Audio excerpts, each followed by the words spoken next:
दोस्तों, क्या आपने कभी यह सोचने का प्रयास किया है कि जो भी आप चाहते हैं, आपका मन उसका उल्टा ही काम क्यों करता है?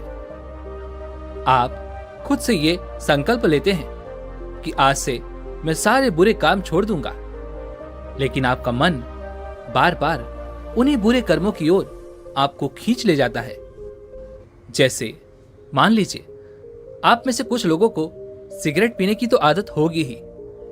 आप ये दृढ़ संकल्प लेते हैं कि आज से मैं सिगरेट को हाथ तक नहीं लगाऊंगा। इसका पालन आप 1 दिन कर लेते हैं, 2 दिन कर लेते हैं, लेकिन उसके बाद आपका मन बार बार आपको सिगरेट की ही याद दिलाता है और आप फिर उसे पिए बिना रह नहीं पाते। यह बात सिर्फ सिगरेट पर लागू नहीं होती, बल्कि हमारे जीवन में ऐसी कई सारी आदतें हैं जिन्हें हम छोड़ना तो चाहते हैं, लेकिन हमारा मन बार बार हमें उन्हीं आदतों के चक्कर में फंसा देता है और इसी कारणवश हम अपनी उन आदतों को खुद से अलग नहीं कर पाते, उन्हें छोड़ नहीं पाते। लेकिन अगर हम लगातार प्रयास करें, अपने मन के दृष्टा बन जाएं, अर्थात अपने मन के साक्ष्य बन जाएं, तो हम अपने मन की चाल को समझ सकते हैं, अपने मन की चाल को पकड़ सकते हैं और अपने मन की उन चालों को हम परिवर्तित भी कर सकते हैं। और एक बार यदि आप अपने मन की चाल को समझना सीख गए, उसे पकड़ना सीख गए, तो आप किसी भी आदत के गुलाम नहीं रह जाएंगे। आप जब चाहें उस आदत को किसी अच्छी आदत से परिवर्तित कर सकते हैं।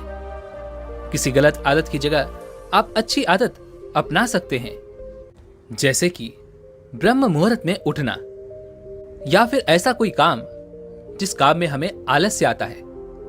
हालांकि ये जो आलस्य है, ये हमारे मन के कारण ही उत्पन्न होता है, लेकिन हम अपने मन की इस चाल को समझ नहीं पाते, ना ही उसे समझने का कभी प्रयास करते हैं, जिस कारण हम मन के इस जाल में हमेशा यूं ही फंसे रह जाते हैं और अपनी इन आदतों को हम कभी भी बदलना नहीं चाहते, जिस कारण हमें बाद में पछतावा होता है।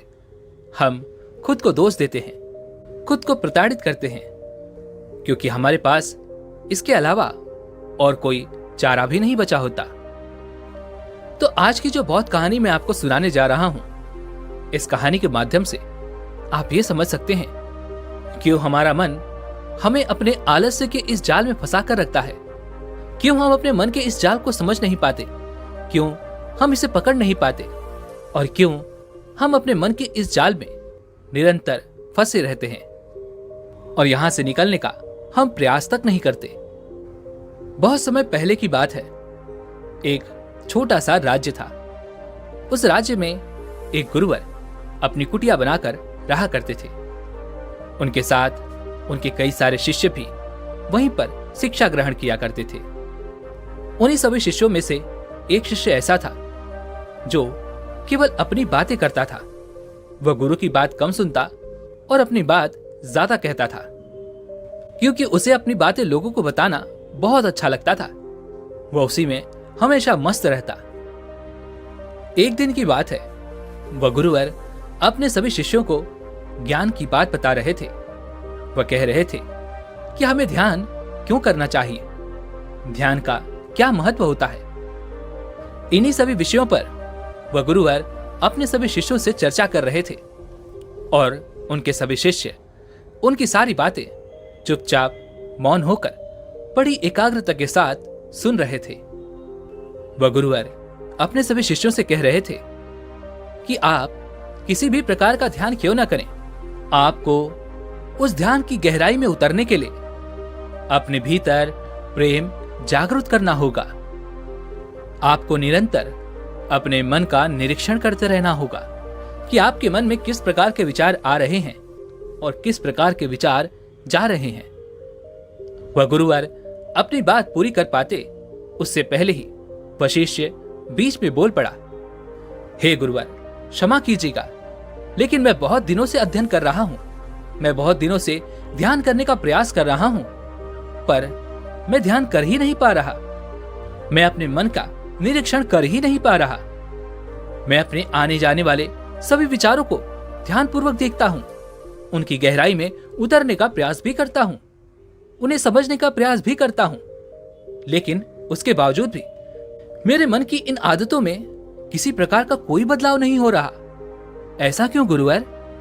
मैं हर रात रोज यही सोचकर सोता हूं कि मुझे सुबह ब्रह्म मुहूर्त में उठना है, लेकिन हमेशा की तरह मैं हर सुबह देरी से ही उठता हूं।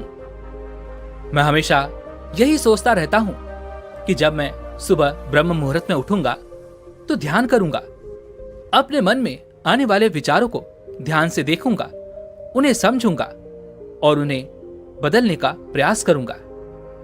लेकिन ऐसा कुछ भी नहीं हो पाता। और इस विषय में मैंने अपने साथी मित्रों से भी बात की है, लेकिन उनके पास भी इस सवाल का कोई जवाब नहीं है। और मैंने तो यहां तक भी देखा है कि इस आश्रम में कोई भी एक दूसरे से बात तक नहीं करता। सभी लोग एकांत में रहते हैं, चुपचाप रहते हैं, कोई चर्चा नहीं होती। किंतु हे गुरुवर, मेरा एक प्रश्न है, यदि ऐसा ही चलता रहा तो हम भला अपने मन की बातों को कैसे समझ पाएंगे? हम ये कैसे जान पाएंगे कि हमारा मन हमसे क्या चाहता है? जब हम एक दूसरे से बातें ही नहीं करेंगे, हमें एक दूसरे के विचार पता ही नहीं चलेंगे, तब तक हम अपने मन की इन बातों को कैसे जान पाएंगे, कैसे समझ पाएंगे? इसलिए हे गुरुवर, मेरी आपसे विनती है कि मेरे सभी साथी शिष्यों को कहिए कि वे लोग इस विषय पर चर्चा किया करें, एक दूसरे से बातें किया करें। कम से कम वो इतना तो अवश्य बात करें कि आखिर उनके मन में क्या विचार आते हैं, और जब वह ध्यान करते हैं तो उस वक्त वो क्या महसूस करते हैं, और ध्यान के बाद उनके अंदर क्या बदलाव आता है। इस पर वह गुरुवर अपने उस शिष्य से कहते हैं, आखिर तुम दूसरों की मन की बात जानकर क्या करोगे? उससे भला तुम्हें क्या लाभ होगा? तुम्हें तो अपने मन का निरीक्षण करना है, और उसके लिए तुम दूसरों के मन के विचार क्यों जानना चाहते हो? दूसरों के मन में कई प्रकार के विचार आते होंगे, उससे तुम्हारे मन का क्या लेना देना? इससे तुम्हें क्या लाभ होगा? क्या तुम इस प्रश्न का उत्तर दे सकते हो? इस पर वह शिष्य शांत हो गया और मन ही मन यह सोचने लगा कि आखिर गुरुवर भी तो ठीक ही कह रहे हैं। अगर मुझे मेरे मन का निरीक्षण करना है तो मुझे अपने मन को देखना होगा, अपने मन को समझना होगा। आखिर मैं दूसरों की मन की बात जानकर क्या करूंगा? और यदि मान लो कि मैंने अपने मन की बात दूसरों को बता भी दी, तो भी इससे मेरा क्या लाभ? मैं इससे अपने मन की बातों को तो नहीं समझ पाऊंगा और ना ही उन्हें बदल पाऊंगा। वह शिष्य अपने ही प्रश्न में पूरी तरह से उलझ चुका था। उसके पास अपने गुरु के इस प्रश्न का कोई उत्तर न था, लेकिन फिर भी वह शिष्य अपने आप को सर्वश्रेष्ठ साबित करना चाहता था। इसलिए वह अपने गुरु से कहता है, हे गुरुवर, यदि हमें दूसरों के मन की बात पता चल जाए, यदि हमें यह पता चल जाए कि वह किस तरह से ध्यान करते हैं, किस तरह से अपने मन का निरीक्षण करते हैं, वो किस तरह से जान पाते हैं कि आखिर उनके मन में क्या चल रहा है, और वह किस तरह से अपने मन के सभी विचारों पर लगाम लगा पाते हैं, तो इससे मुझे और बाकी सभी शिष्यों को बहुत मदद मिलेगी। जब भी हम ध्यान करने बैठेंगे तो हम भी उसी प्रकार ध्यान कर पाएंगे, उसी प्रकार मन का निरीक्षण कर पाएंगे और उसी प्रकार मन के सभी विचारों पर लगाम लगा पाएंगे। इससे न केवल मेरा बल्कि यहाँ पर उपस्थित सभी शिष्यों का बहुत फायदा होगा। इस पर वह गुरु मुस्कुराने लगे और अपने उस शिष्य से कहते हैं, चलो ठीक है, मैंने मान लिया कि यहाँ पर उपस्थित सभी शिष्यों में से एक शिष्य ऐसा है जो गहरे ध्यान में उतर सकता है, उसे ध्यान करना आता है, वह अपने मन का निरीक्षण करना भी जानता है, वह यह भी जानता है कि उसके मन में किस प्रकार के विचार उत्पन्न हो रहे हैं और वह किस प्रकार अपने मन को काबू में कर सकता है, किस प्रकार वह अपने मन के सभी विचारों पर लगाम लगा सकता है। और मान लो कि उसने तुम्हें यह सब बता भी दिया, तो तुम यह सब जानकर क्या गहरे ध्यान में उतर पाओगे?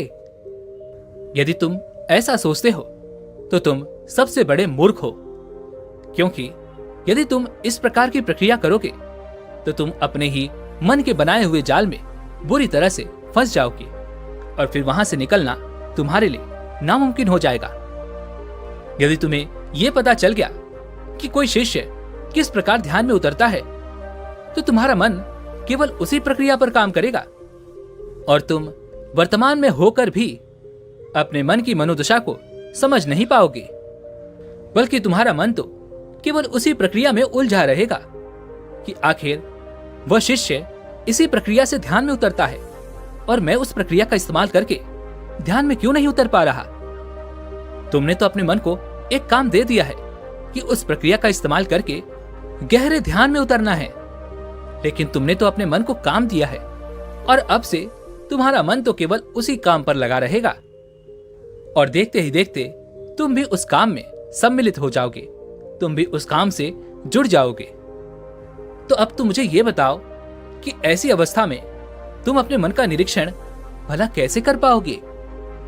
तुम्हें तो अपने मन का निरीक्षण करना था, लेकिन तुम तो खुद ही अपने मन के साथ उस काम में जुड़ चुके हो, उस काम में सम्मिलित हो चुके हो। अब ऐसे में तुम अपने मन का निरीक्षण कैसे करोगे, अपने मन के अंदर आने वाले विचारों का निरीक्षण कैसे कर पाओगे। आगे वह गुरुवर अपने शिष्य से कहते हैं, तुम अपने मन को तभी समझ सकते हो जब तुम अपने आप को अपने मन से अलग करके देख पाओगे। अपने मन की चालों को दूर खड़े होकर उस पर नजर रखो, उसे समझने का प्रयास करो, तभी तुम अपने मन का सही तौर पर निरीक्षण कर पाओगे। फिर तुम्हारे मन के अंदर आने वाले विचार चाहे किस विषय की भी हों, चाहे किसी प्रकार के भी हों, तुम्हें उन्हें दूर खड़े होकर देखना होगा, समझना होगा, तभी तुम अपने मन पर काबू पा सकोगे। अन्यथा यदि तुम अपने मन के साथ जुड़ गए तो तुम अपने मन को कभी भी समझ नहीं पाओगे। तुम उसके साथ ही काम में जुट जाओगे, तुम उसके साथ सम्मिलित हो जाओगे। जिस प्रकार तुम कोई कार्य करते हो तो तुम्हारा मन भी उस कार्य में जुड़ जाता है, ठीक उसी प्रकार तुम भी उसके साथ जुड़ जाओगे। जिस प्रकार जब तुम अपने विचारों को समझने का प्रयास करते हो तो तुम अपने विचारों के साथ जुड़ जाते हो और अपने विचारों में ही खोकर बहते चले जाते हो।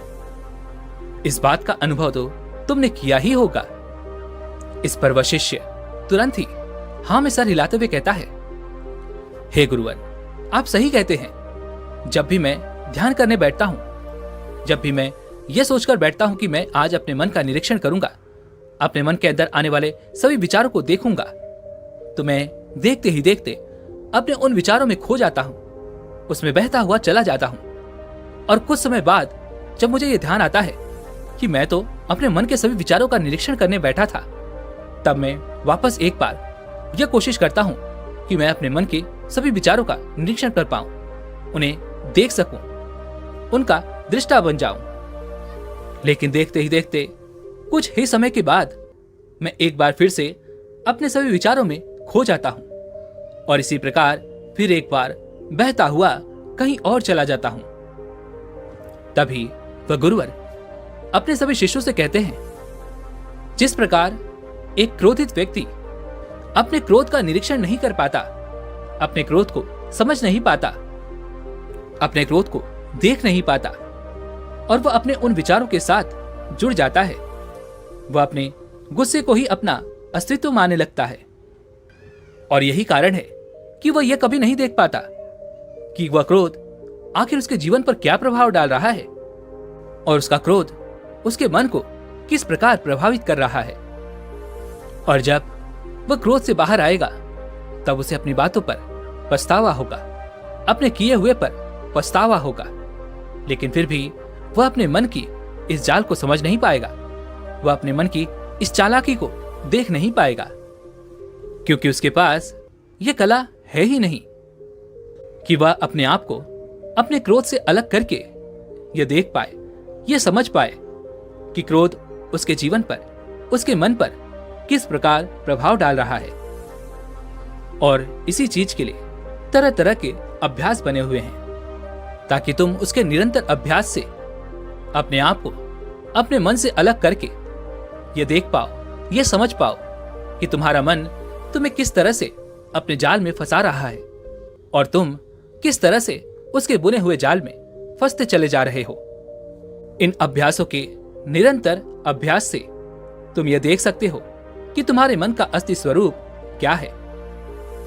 और जब तुम निरंतर अभ्यास से ये सारी चीजें देख पाते हो, समझ पाते हो, तब तुम्हें एहसास होता है कि असली वास्तविकता क्या है।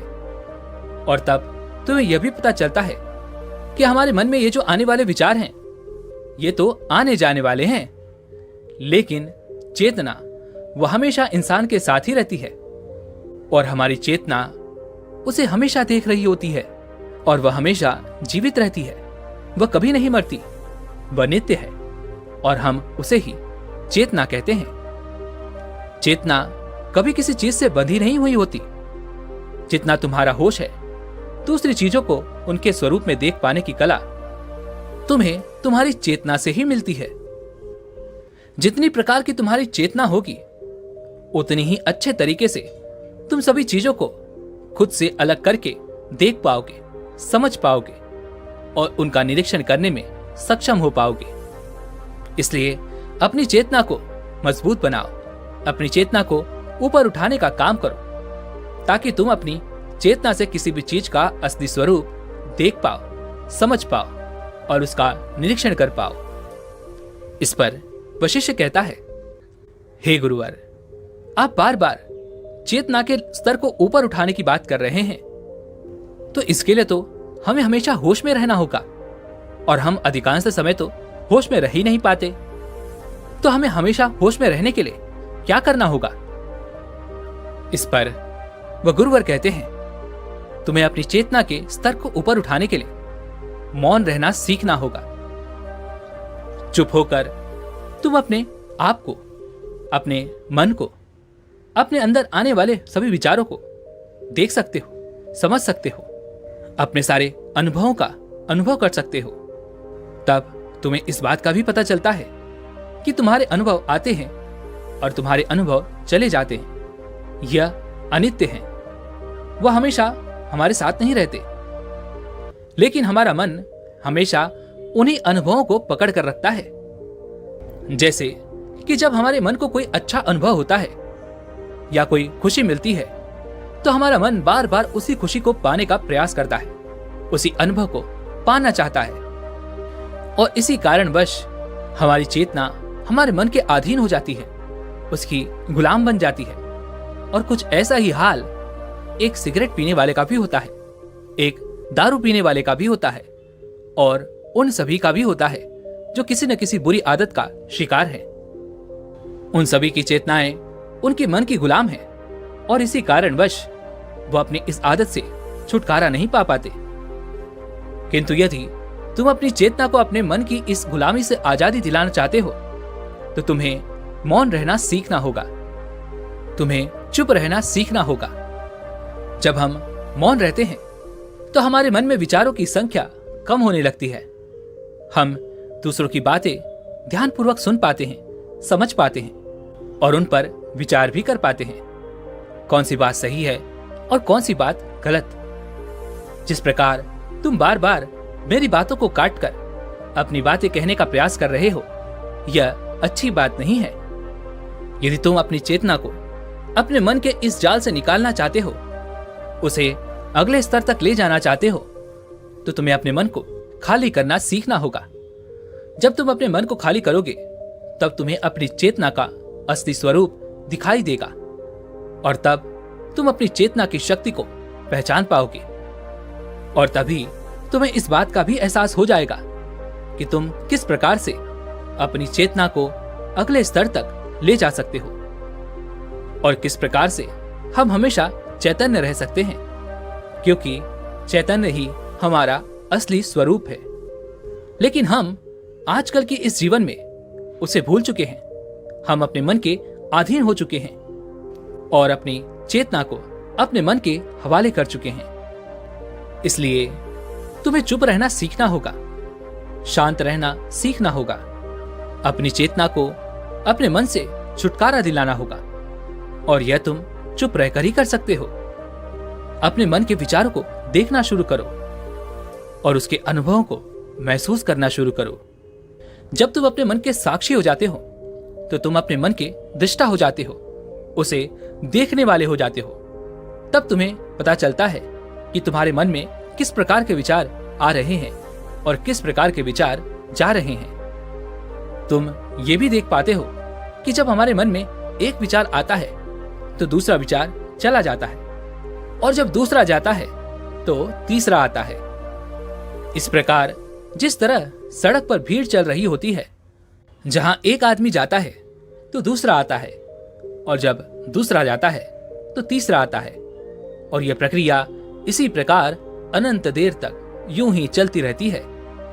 ठीक इसी प्रकार हमारे मन की भूमि पर भी इसी प्रकार विचार आते और जाते रहते हैं, लेकिन धीरे धीरे हम उनसे जुड़े नहीं हैं, क्योंकि हम अपने मन के दृष्टा बने हुए हैं, हम अपने मन के साक्षी बने हुए हैं। हम तो केवल यह देख रहे हैं कि कौन सा विचार आ रहा है और कौन सा विचार जा रहा है, और देखते देखते धीरे धीरे हमारे मन के सारे विचार खत्म होने लगते हैं और हमारा मन पूरी तरह से खाली हो जाता है।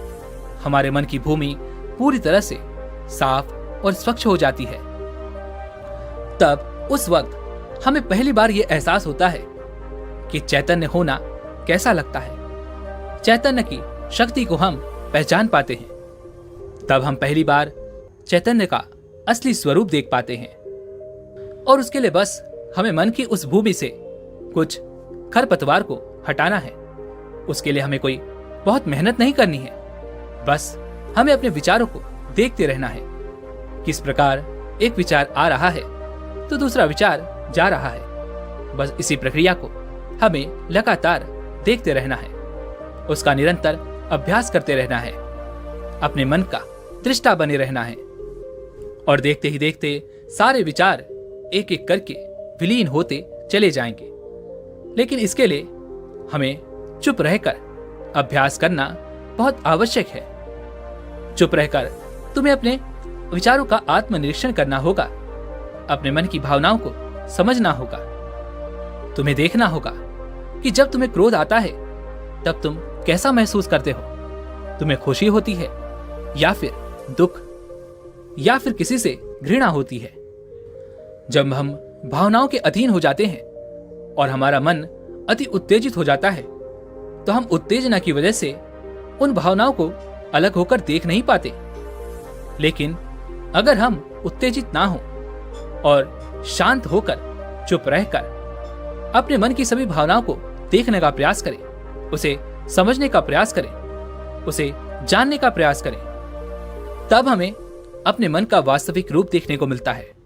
तब हम उसे असली तौर पर समझ पाते हैं, जान पाते हैं, और तब हमें इस बात का भी एहसास हो जाता है कि कोई भी भाव सदा के लिए नहीं है। हर भाव को आना है और चले जाना है। जिस प्रकार हमारे जीवन में खुशियां जाती हैं तो दुख आता है, दुख जाता है तो खुशियां आती हैं, ठीक उसी प्रकार हमारे मन के भाव भी होते हैं। जहां पर एक भाव उत्पन्न होता है तो उसके खत्म होने पर हमारे मन में दूसरा भाव भी उत्पन्न होता है। हम इन सभी बातों की वास्तविकता को देखने लग जाते हैं, इन सभी बातों को अच्छी तरह से समझने लग जाते हैं, और सारे भाव एक एक करके हमारे मन में ही विलीन होने लगते हैं, और सिर्फ एक प्रेम, एक आनंद हमारे अंदर बच जाता है, और उसे ही हम परमानंद कहते हैं। और यही हमारा असली स्वरूप है। इसलिए तुम्हें चुप रहकर अपने अभ्यास पर काम करना होगा। तुम्हें दूर खड़े होकर अपने मन की चाल को देखना होगा, समझना होगा, उसे निरीक्षण करना होगा, और देखते ही देखते तुम्हारे मन के सारे विचार यूं ही विलीन होते चले जाएंगे। और जब तुम्हारे मन में किसी प्रकार के कोई विचार नहीं बचे होंगे तब तुम्हारा मन किसी भी काम में बड़ी आसानी से लग जाएगा। हर काम को हम ध्यान बना सकते हैं, हर काम में हम ध्यान में प्रवेश हो सकते हैं। जब तक हमारा मन हम पर हावी होता है तब तक हम ध्यान में कभी प्रवेश नहीं हो सकते, क्योंकि जब तक हमारा मन ही नहीं राजी होगा तब तक हम ध्यान कैसे कर सकते हैं। इसलिए सबसे पहले हमारे मन का राजी होना अति आवश्यक है। और यह प्रक्रिया हर एक काम में लागू होती है। लेकिन एक बार हमारे मन के सारे विचार विलीन हो जाते हैं तो हम किसी भी कार्य में पूरे मन लगाकर किसी भी कार्य को पूरा कर सकते हैं और हर काम में ध्यान लगा सकते हैं, और ध्यान ही हमारा असली स्वरूप बन जाता है और फिर वही हमारी चेतना भी बन जाती है। यह सब सुनकर वहां पर उपस्थित सारे शिष्य बड़े प्रसन्न हुए और वे सभी मुस्कुरा रहे थे। तभी उन गुरुवर ने अपने सभी शिष्यों को चेतावनी देते हुए कहा, यहाँ पर उपस्थित सभी शिष्य जो इस समय प्रसन्न हो रहे हैं, यह भी उनके मन का एक भाव है जिस कारण वो प्रसन्न हो पा रहे हैं, हंस रहे हैं। लेकिन हर वक्त हर समय तुम्हें ये सारी बातें सुनने और समझने को नहीं मिल पाएंगी और उस वक्त तुम अपने आप को बहुत क्षीण महसूस करोगे और उस वक्त तुम प्रसन्न नहीं रह पाओगे। इसलिए यदि तुम्हें असली आनंद की खोज है, ऐसी प्रसन्नता तुम सदैव के लिए हासिल करना चाहते हो जो कभी ना मिटे, तो तुम्हें शांत होकर, मौन होकर, भावना रहित होकर अपने विचारों और अपनी भावनाओं को देखना शुरू करना होगा। उसके बाद तुम्हें खुद ही महसूस होगा कि हमारी चेतना शाश्वत होती है, वह कभी नहीं मरती और बाकी सभी चीजें अनित्य हैं। उनका एक न एक दिन खत्म होना तय है। वे सभी मर जाएंगे, पीछे छूट जाएंगे और कोई भी चीज इस संसार में शाश्वत नहीं होती सिवाय हमारी चेतना की। जब हमारा शरीर प्राण छोड़ता है तो हमारे शरीर से सबसे पहले हमारी चेतना ही निकलती है, इसलिए चेतना कभी नहीं मरती। आगे वह गुरुवर अपने सभी शिष्यों को निर्देश देते हुए कहते हैं, आज और अभी इसी वक्त हम ध्यान करेंगे। ध्यान करते वक्त हम अपने मन से अलग होकर अपने मन के सभी विचारों को देखेंगे, उन्हें समझेंगे, उनका निरीक्षण करेंगे। किंतु याद रहे, हमें अपने विचारों के साथ सम्मिलित नहीं होना है, उनके साथ जुड़ना नहीं है। हमें तो केवल अपने सभी विचारों पर ध्यान देना है, अपने मन का साक्षी बनना है, दृष्टा बनना है, ताकि हम अपने मन के सभी विचारों को देख सकें, समझ सकें, उन पर विचार कर सकें। और आज से तुम सभी को इसका निरंतर अभ्यास भी करते रहना होगा। इतना कहकर तो गुरुवर शांत हो गए और उन्होंने अपने सभी शिष्यों को ध्यान करने का आदेश दिया। दोस्तों, उम्मीद है कि आपने आज की इस वीडियो से जरूर कुछ न कुछ सीखा होगा। तो इस वीडियो को लाइक और अपने दोस्तों के साथ शेयर करना ना भूलें और हमें ऐसे ही सपोर्ट करने के लिए चैनल को सब्सक्राइब और घंटी बटन को भी जरूर दबा दें। तो चलिए मिलते हैं इस एक और वीडियो में, तब तक के लिए अपना ख्याल रखें। धन्यवाद।